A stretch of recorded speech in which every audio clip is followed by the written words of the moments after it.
যখনই একটি ছাগল তাকে চেটে দেয় তখনই সে হঠাৎ ঘুম থেকে জেগে ওঠে। চোখ থেকে স্নো গগলস খুলে সে দেখল সে আটকা পড়েছে 1000 মিটার উঁচু একটি পাহাড়ের কিনারে। নিচে ছিল গভীর খাদ। ওপরে তাকিয়ে দেখে তার প্যারাশুট একটি শুকনো গাছে আটকে আছে, যেটা কোনোভাবে তার জীবন রক্ষা করেছে, কিন্তু পুরো পাহাড়টাই ছিল বরফে পিচ্ছিল। তখনই সে দ্রুত তার ছুরি বের করে জুতোর নিচে গুজে দেয়, আরো দুটি ছুরি বের করে পাহাড়ে ঠেসে গেঁথে দেয়। তারপর সে প্রাণপণে ওপরে ওঠার চেষ্টা শুরু করে, কিন্তু অনেক কষ্ট করেও সে মাত্র 2 মিটার উঠতেই পারে। এর মাঝেই একটা ছুরি ভেঙে যায় আর সে নিচে পড়ে যেতে থাকে। ভাগ্যক্রমে প্যারাশুট তখনও গাছের ডালে আটকে ছিল, কিন্তু সমস্যা তখনও শেষ হয়নি। শুকনো গাছটি তার ওজন সহ্য করতে না পেরে ভেঙে পড়ছিল। সে সঙ্গে সঙ্গে প্যারাশুটের দড়িগুলো টান টান করে ধরে এবং ছুরি দিয়ে দড়ি কাটতে শুরু করে। যখন গাছটা একেবারে ভেঙে পড়ার মুখে, তখন সে দড়ি কেটে দেয় আর নিচে পড়া থেকে বেঁচে যায়। এবার তার এক পা বরফে আর এক হাতে সে কোনোভাবে চূড়ার কিনারা ধরে রেখেছে। সে প্রায় হাল ছেড়ে দিচ্ছিল, তখনই ওপরে তাকিয়ে দেখে একটি ছাগল বরফ চাটছে। এই দৃশ্য তার চোখে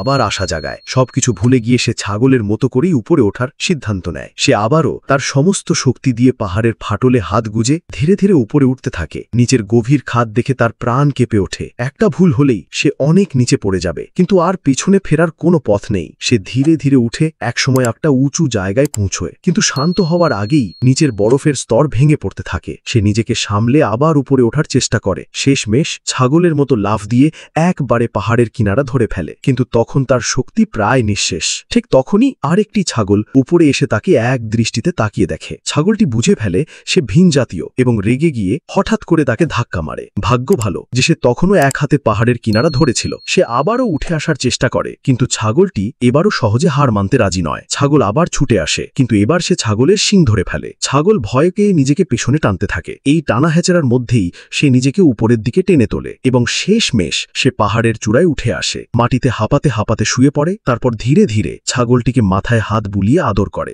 ভিডিওটি ভালো লাগলে লাইক করো, কমেন্ট করো আর সাবস্ক্রাইব করতে ভুলো না। তোমার সাপোর্টই আমাদের অনুপ্রেরণা। নতুন গল্প পেতে পাশে থেকো।